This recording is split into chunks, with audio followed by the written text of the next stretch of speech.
কিংবদন্তি তবলাবাদক ওস্তাদ জাকির হোসেন মারা গেছেন। তার বয়স হয়েছিল ৭৩ বছর। সোমবার জাকির হোসেনের পরিবারের পক্ষ থেকে তার মৃত্যুর খবরটি নিশ্চিত করা হয়েছে।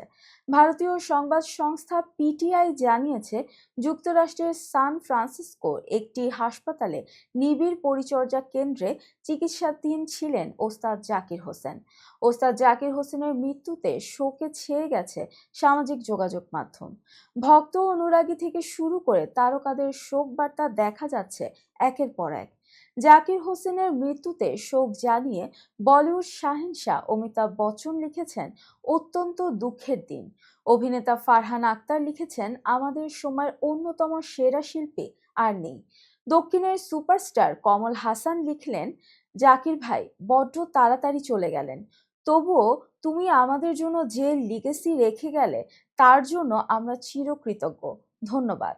শোক প্রকাশ করেন কারিনা কাপুর খান। স্মৃতির সরণিতে হেঁটে বাবা রণধীর কাপুর এবং জাকির হোসেনের সঙ্গে তার ছবি পোস্ট করেছেন।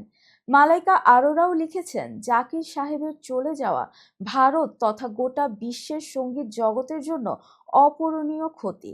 রিতেশ দেশমুখ শোক বার্তা প্রকাশ করে লিখেছেন, স্যার, আপনার সঙ্গীত আমাদের জন্য মূল্যবান উপহার, যা কিনা আগামী প্রজন্মকেও অনুপ্রাণিত করবে। আপনার লিগ্যালি চিরকাল বেঁচে থাকবে। ভারতীয় ধ্রুপদী সঙ্গীতের একজন পুরোধা হিসেবে বিবেচনা করা হয় জাকির হোসেনকে। জাকির হোসেনের জন্ম ১৯৫১ সালের ভারতের মুম্বাই শহরে। ৩ বছর বয়স থেকে বাবার কাছে তবলায় তার হাতেখড়ি। ১২ বছর বয়সে বাবার সঙ্গে প্রথম কনসার্ট।